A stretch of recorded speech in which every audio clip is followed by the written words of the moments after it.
Oke, assalamualaikum warahmatullahi wabarakatuh. Allahumma sholli ala sayyidina Muhammad wa ala ali sayyidina Muhammad. Alhamdulillah, wassalatu wassalamu ala Rasulillah wa ala alihi wa ashabihi wa mawalah. Rabbi shrah li sadri wa yassir li amri wahlul 'uqdatam min lisani yafqahu qawli amma ba'du. Kepada yang terhormat Abi Hanif dan Umi Ida selaku pengasuh pondok pesantren Superkaya Marabani Fida, kepada yang aku hormati Miss Dumratul Hasanah sebagai kepala sekolah dari Al-Quran MTS Larabani Fida, MTS Al-Quran Larabani Fida, kepada yang aku cintai dan aku hormati juga para jajaran dewan guru, pada para pengurus dan para staf Hanifida, dan kepada yang aku banggakan, aku cintai, aku sayangi, yaitu kedua orang tua aku, ada Papa Wasit Nugroho dan Mama Reni Marcelina yang selalu mendukung aku, mensupport aku, mendoakan aku, dan tak lupa kepada teman-teman, keluarga dan para teman-teman dan para keluarga yang sedang berbahagia pada pagi hari ini. Ada Anara yang baru lahir, ada Amira yang baru punya adik Arkan, ada Gili, Zul, siapa lagi ya, Delisa, Kaisa, Luna, Sasa, dan masih banyak lagi. Oke. Lanjut aja, izinkan aku dulu untuk memperkenalkan namaku. Nama aku Anasta Meka Nugroho, kalian bisa panggil aku Meka. Sebelumnya, sebentar. Aku dari kelas 7 MTS Al-Quran Larabani Fida. Jadi sebelumnya, bagaimana kabarnya pada pagi hari ini? Alhamdulillah luar biasa, bersemangat, dahsyat, Allah Akbar. Alhamdulillah. Jadi kali ini aku mau mempresentasikan PT Imajinasi pelajaran IPA atau Ilmu Pengetahuan Alam yang berjudul energi 2. Ini energi 2.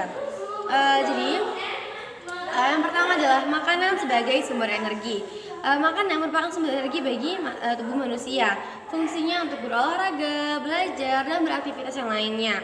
Kamu membutuhkan makanan sebagai sumber energi. Berikut beberapa kandungan bahan kimia yang terdapat dalam makanan yang dapat digunakan sebagai sumber energi bagi tubuh manusia. Makanan diperlukan oleh tubuh manusia.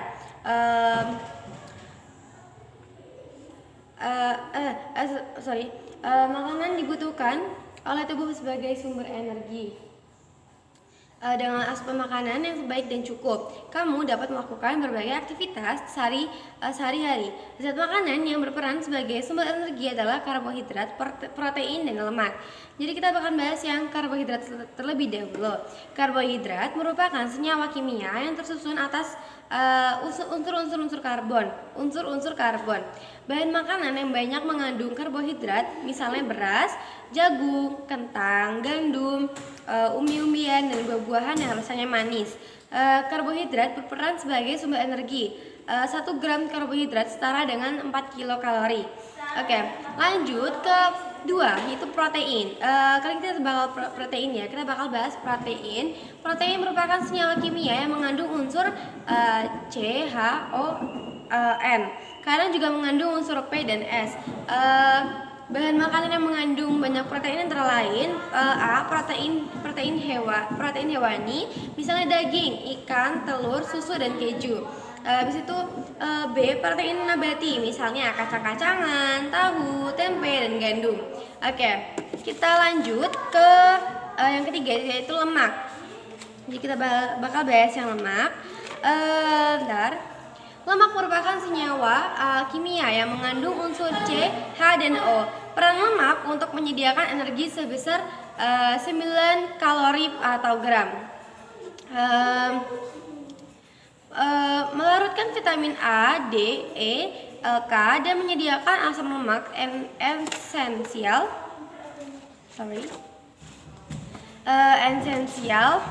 Gak bisa, maaf.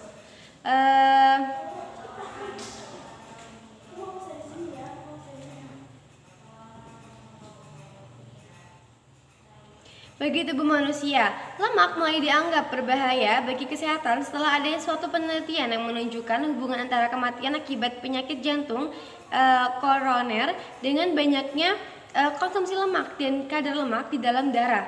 Penyakit jantung koroner terjadi apabila pembuluh darah tersumbat atau menyempit karena endapan lemak yang serta secara bertahap menumpuk di dinding arteri. Bahan makanan yang mengandung banyak lemak antara lain lemak hewani itu keju, susu, daging, kuning telur, daging sapi, daging kambing, daging ayam, dan daging bebek.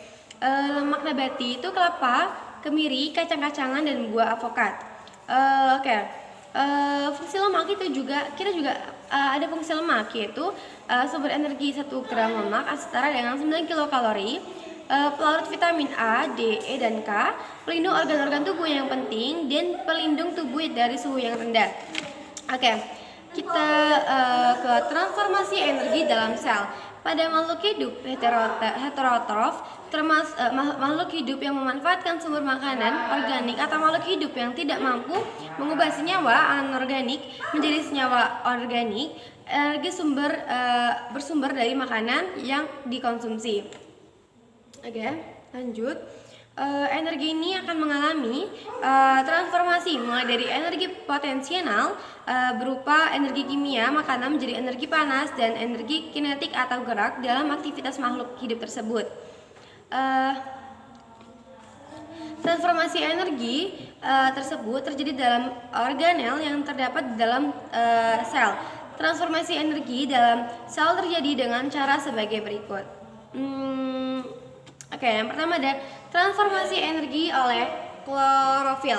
Jadi klorofil adalah zat hijau daun yang terdapat dalam organel sel tumbuhan yang disebut kloroplas. Klorofil berfungsi dalam fotosintesis. Energi radiasi sinar matahari yang ditangkap oleh klorofil berfungsi melancarkan proses fotosintesis. Proses tersebut digunakan untuk mereaksikan CO dan HO menjadi glukosa. Lanjut. Selain menjadi energi kimia dan bentuk dalam bentuk glukosa, hasil reaksinya menghasilkan oksigen yang dapat digunakan oleh tumbuhan untuk beraktivitas seperti tumbuh kembang dan bernafas. Jadi energi radiasi matahari yang berbentuk energi cahaya diubah menjadi energi potensial dan energi kimiawi yang disimpan dalam molekul karbohidrat dan bahan makan lainnya. Kita lanjut ke transformasi energi oleh mitokondria. Mitokondria adalah organel yang terdapat dalam sel yang memiliki peran dalam respirasi sel. Di dalam mitokondria, energi kimia digunakan untuk mengubah karbohidrat, protein, dan lemak. Mitokondria banyak terdapat pada sel otot makhluk hidup dan sel saraf. Lanjut ke metabolisme sel. Metabolisme adalah proses kimia yang terjadi dalam tubuh sel makhluk hidup. Metabolisme disebut reaksi enzimatis karena metabolisme terjadi selalu menggunakan katalisator enzim. Metabolisme terdiri atas reaksi pembentukan atau sintesis atau anabolisme seperti fotosintesis.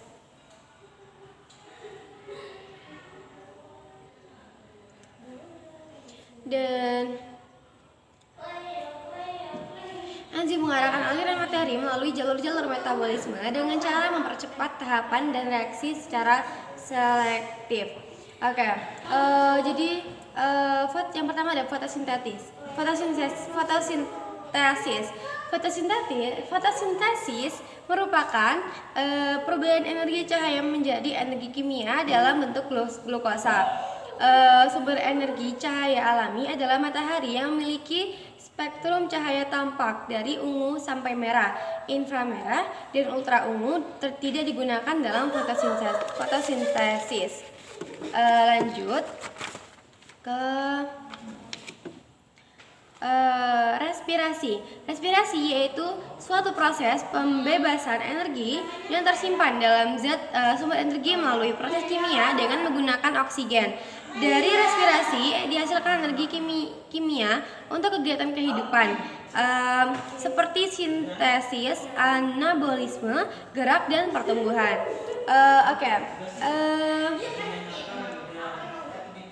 Aku kira segitu aja dari aku.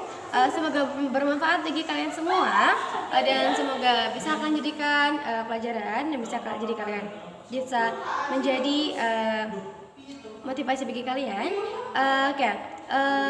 Sekiranya cukup. Aku ucapkan terima kasih untuk perhatian kalian yang sudah dengan baik memperhatikan presentasi aku pada hari ini, pada pagi hari ini, utamanya. Aku akhiri. Wassalamualaikum warahmatullahi wabarakatuh. Sampai berjumpa kembali.